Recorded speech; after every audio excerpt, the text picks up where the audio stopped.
Ya, assalamualaikum warahmatullahi wabarakatuh. Kembali lagi ya di channel pembelajaran seni budaya. Jadi pada kesempatan kali ini kita akan membahas materi ya. Ini kelanjutan dari materi kita pada semester 1. Ya, untuk materi yang pertama pada semester 2 ini kita akan membahas materi seni rupa. Ya. Nah, materinya apa itu? Jadi materinya yaitu penerapan ragam hias pada bahan tekstil. Nah, kira-kira seperti apa pembahasannya? Nah, mari kita simak video berikut ini. Ya, jadi pada kesempatan kali ini kita akan membahas penerapan ragam hias pada bahan tekstil. Nah, tekstil itu apa sih? Jadi tekstil itu merupakan bahan yang berasal dari serat yang diolah menjadi benang ataupun kain sebagai bahan untuk membuat busana maupun kerajinan. Nah, jadi sebelum menjadi benang ataupun kain ya, bahan dasarnya adalah dari serat ya. Nah, seratnya itu bisa berasal dari alam maupun bahan-bahan buatan manusia. Nah, dari serat alam misalnya ada berasal dari tumbuhan, bisa berasal dari hewan juga bisa ya. Nanti kita akan bahas di poin berikutnya. Seperti poin yang kita bahas pada kesempatan kali ini, tentunya penerapan ragam hias ini juga tidak terlepas dari bagaimana cara menerapkannya ya. Tentunya ada beberapa teknik yang digunakan. Teknik yang digunakan ada macam-macam ya, misalnya bisa dengan membatik, bisa juga dengan menenun, bisa juga membordir, bisa juga menyulam, bisa juga melukis. Kemudian kita lanjut ke poin berikutnya, jenis dan sifat bahan tekstil ya.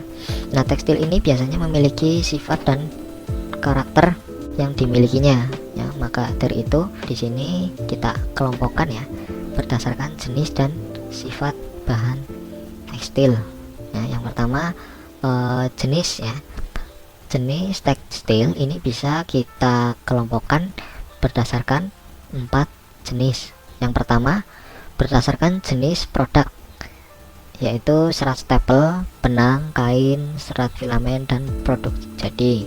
Yang kedua berdasarkan jenis bahannya, yaitu serat alam, serat sintetis, dan serat campuran. Ketiga berdasarkan jenis warna, yaitu putih, berwarna, dan bermotif ya. Kemudian berdasarkan jenis konstruksinya, ada tenun, rajut, renda, benang tunggal, kempa, benang gintir ya. Itu adalah beberapa penggolongan jenis bahan.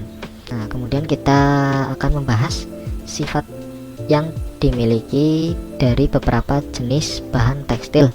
Nah, ini yang pertama ada katun ya. Biasanya sering digunakan pada bahan kaos ataupun pakaian yang sehari-hari kita sering pakai.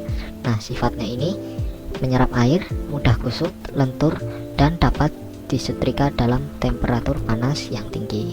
Kemudian bahan wol. Nah, kalau kalian tahu, bahan wol ini berasal dari serat hewan ya. Kalau kalian tahu, ini hewannya yaitu bulu domba. Dan bahan wol ini sering digunakan juga untuk bahan jaket ataupun bahan sweater karena memiliki sifat yang dapat menahan panas ya. Jadi bisa digunakan pada saat kondisi cuaca yang dingin. Kemudian bahan wol ini juga sangat lentur, tidak mudah kusut. Nah, terus apabila dipanaskan ini menjadi lebih lunak. Kemudian yang ketiga sutra. Nah, sutra ini juga berasal dari serat hewan ya. Serat hewan yaitu kepompong ya, kepompong ulat sutra. Nah, dari kepompong tersebut maka dapat diolah menjadi benang ya. Nah, sutra ini memiliki sifat lembut, licin, berkilap, lentur, dan kuat. Bahan sutra banyak menyerap air dan memiliki rasa sejuk apabila digunakan. Yang selanjutnya ada polyester dan nilon. Yang polyester dan nilon ini memiliki sifat tidak tahan panas, tidak mudah kusut, tidak perlu disetrika, kuat, dan dicuci cepat kering. Nah, itu tadi adalah penggolongan dari jenis dan sifat-sifat yang dimiliki bahan tekstil ya. Kita lanjut ke poin berikutnya ya. Nah, tadi kita sudah bahas ya, kalau tekstil itu bahan dasarnya adalah berasal dari serat. Nah, di sini serat yang digunakan ada 3 macam serat tekstil ya, yang menjadi bahan dasarnya. Yang pertama adalah serat alam ya. Jadi serat alam ini merupakan serat yang berasal dari tumbuhan maupun hewan. Nah, berikut ini adalah contoh dari serat alam. Yang pertama adalah kapas ya. Kapas ini berasal dari biji tanaman kapas, dan serat ini paling banyak digunakan dalam pakaian. Kemudian linen. Nah, kalau linen ini merupakan serat yang paling mahal karena kain linen ini juga sangat sejuk dan segar, digunakan dalam saat panas. Nah, mengapa linen ini mahal? Karena produksi linen membutuhkan banyak tenaga kerja, sehingga diproduksi dalam skala yang kecil. Kemudian ada sutra ya. Sutra tadi sudah kita bahas, ini berasal dari kepompong ulat ngengat tadi ya. Kemudian guni ya. Nah, guni ini merupakan serat termurah ya, dan paling banyak digunakan setelah kapas. Kemudian kapuk, rami, dan wol ya. Wol tadi ya, yang berasal dari serat hewan, itu berasal dari buru domba. Kemudian katun. Katun ini berasal dari tumbuhan kapas. Terus brokat, lame, dan songket ya, itu. Nah, ini adalah beberapa contoh dari serat alami. Kemudian selain dari serat alami, ada juga serat yang memang dibuat dengan bahan-bahan buatan. Nah, misalnya di sini ada selulosa. Nah, selulosa ini berasal dari selulosa dinding sel serat kapas yang disebut lintar atau kayu pinus. Nah, untuk selulosa ini juga dibedakan menjadi 3 jenis serat.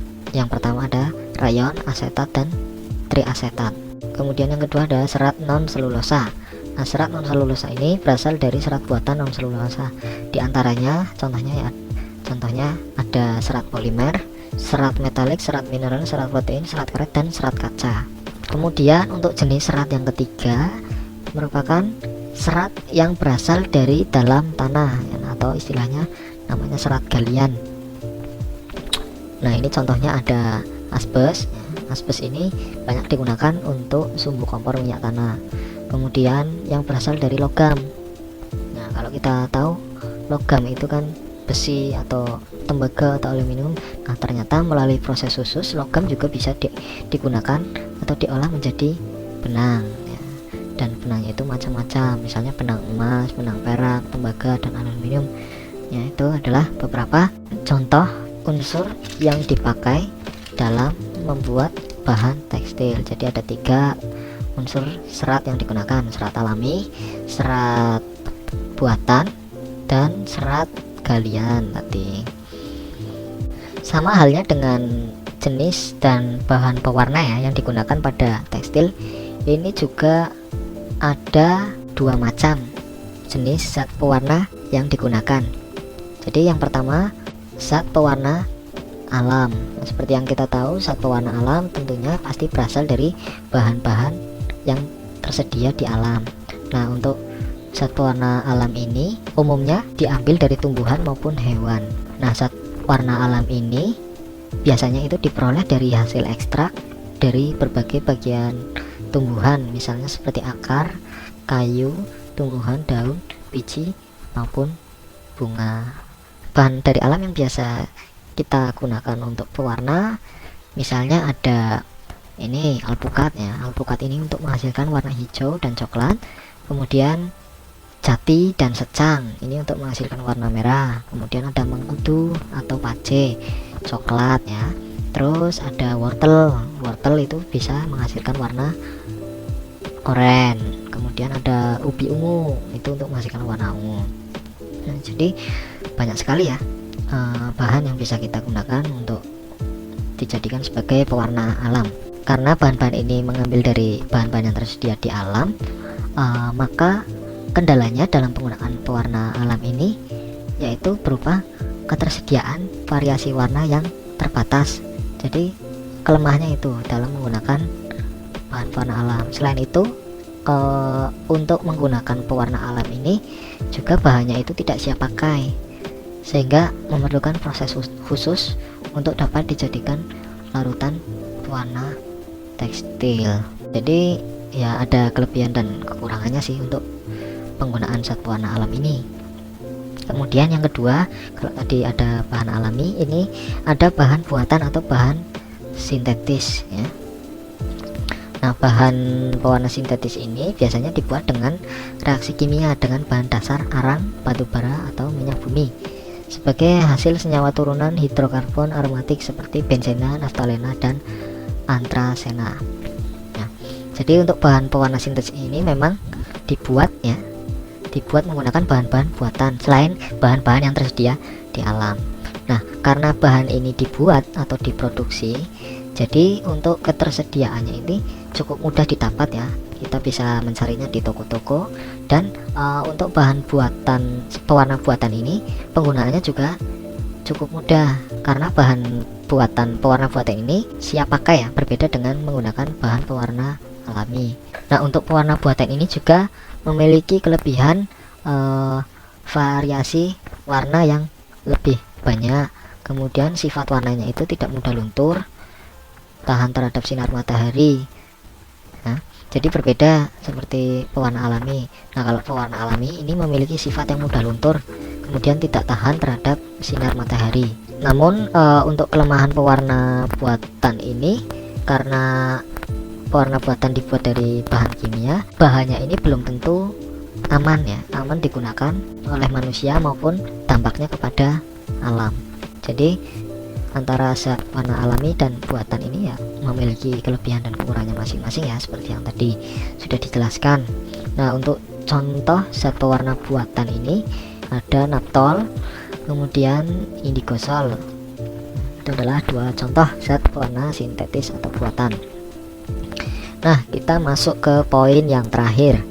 Jadi untuk penerapan ragam hias pada bahan tekstil, bagaimana sih cara menerapkannya atau bagaimana teknik yang digunakan dalam prosesnya. Nah, untuk prosesnya ini banyak sekali caranya. Yang pertama, kita bisa melakukan dengan menyulam. Menyulam ini merupakan sebuah teknik yang bertujuan untuk dekoratif ya. Nah, alat yang digunakan bisa berupa alat jahit seperti jarum sulam, benang, dan pemidangan.